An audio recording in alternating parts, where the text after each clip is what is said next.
question, and it's something that a lot of leaders in the business world want to know. Are you coachable and are you trainable? So really just let that soak in and let that sink in. Are you coachable and are you trainable? Because every leader in their field, in any field, has considered this to a degree, because if you're a leader in your field, you've got to be coachable, you've got to be trainable, you've got to be open to ideas that the people that have gone before you have, because they've been there, done that, and they know what to do and what not to do a lot of the time. And so when you think about this, think of this scenario. If a business idea crosses your plate, if you're approached with a business idea, whether it's a totally new business or just something to implement in your business, are you the type to say, once you know that it's legal and ethical, are you the type to say, let's see how we can make that work?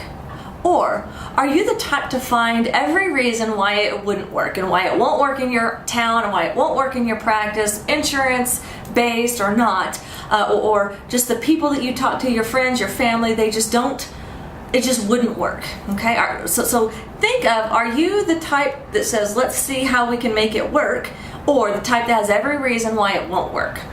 That'll give you your first clue. Also, are you the type that asks a ton of questions? Do you have to know everything? Are you the type to ask a ton of questions before you get started, or are you the type that just begins to implement? Even if you don't know everything perfectly how you're supposed to do it, do you just jump in and begin to implement because you trust the people and the coaches that are coaching you through this? All right, so those questions just initially will give you an idea as to how coachable and how trainable you are. Because honestly, coaching programs of any kind in any field, pretty much they all work, don't they? They all work for somebody. The common thing that we need to ask ourselves is, are you willing to work?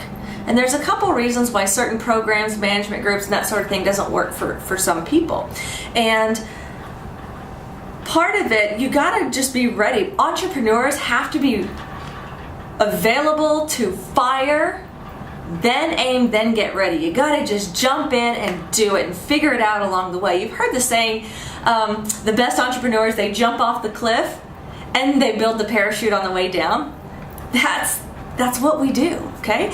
And I'll also ask yourself the question, are you the type that whenever somebody tells you to do something or implement, you implement the bare minimum to get by and you'll see how that works?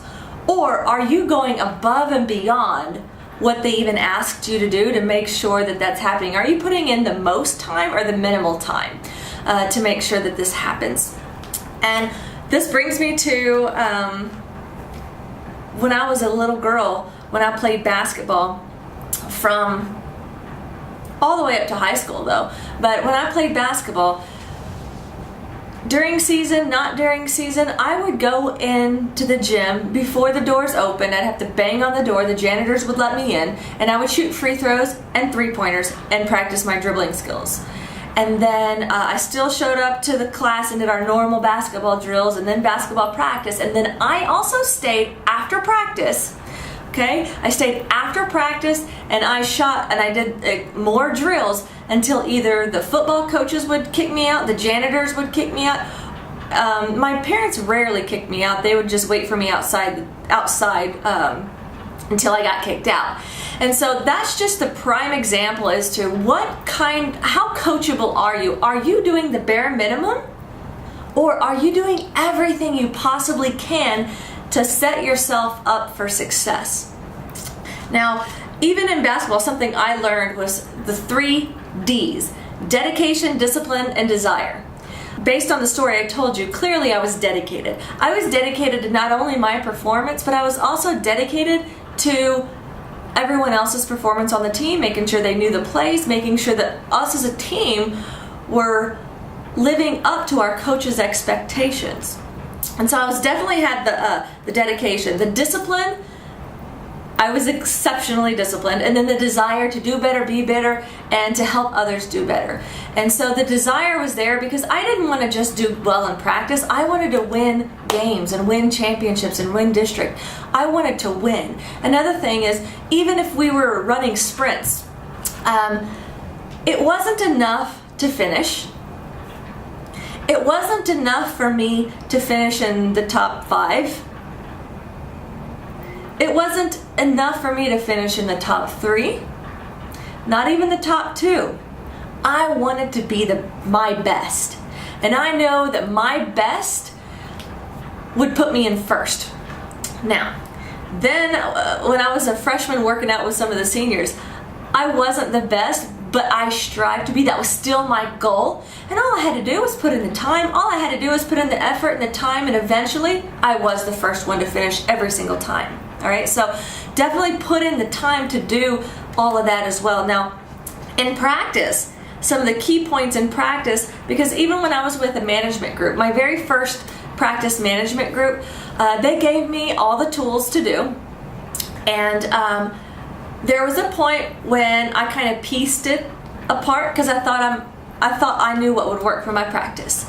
And then I went back to the practice management group, and I didn't really complain, but I was just letting them know that X, Y, and Z wasn't working for me, and open to what do you want me to do about it. And the reality is, the experts were telling me exactly what to do. They knew the playbook, but me as a novice, I thought I knew better.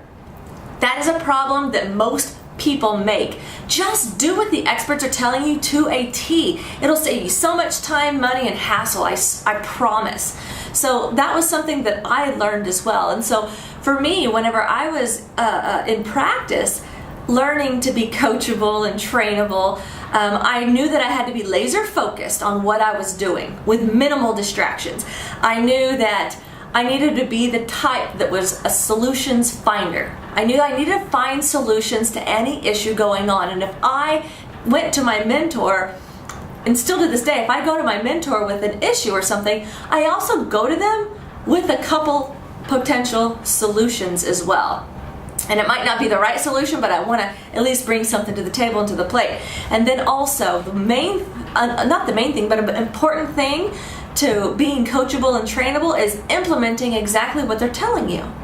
So many people drag their feet and think about it and hum and haw over it, and they never truly implement it. And I think that is one of the things that drive people to delayed success the most.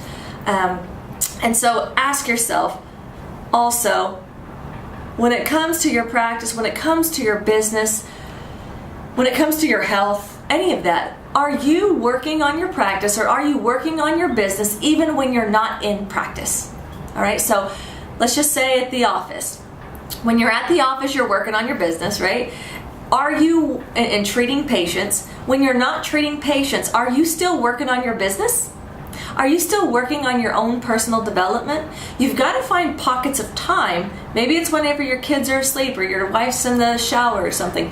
Maximize that 30 minutes, maximize that hour to be progressing forward. So if you really want your business to take off, if you really want that next level performance, that next level thinking, that next level business, you've got to do next level things. And that is, one of that is maximizing even the small pockets of time. You've got to be working on your business and yourself when you're not actually in the business doing the work.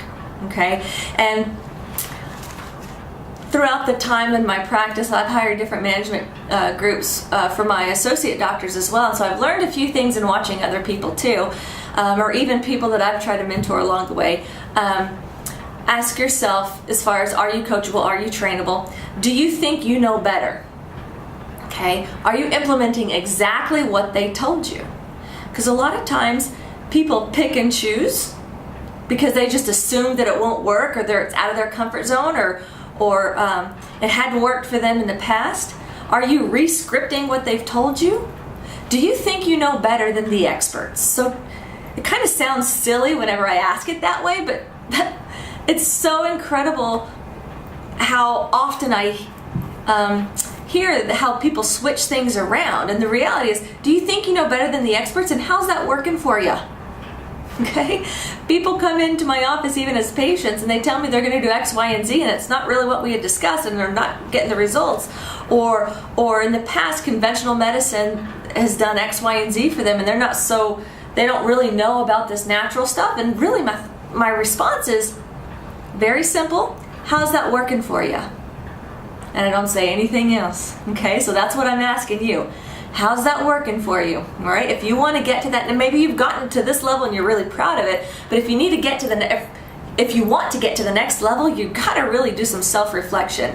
And another thing that some of the associate doctors, I would say, was a flaw in their system was they implemented it exactly, but they did not give it enough lifetime. They didn't give it enough lifespan before they gave up and then just started reworking the equation.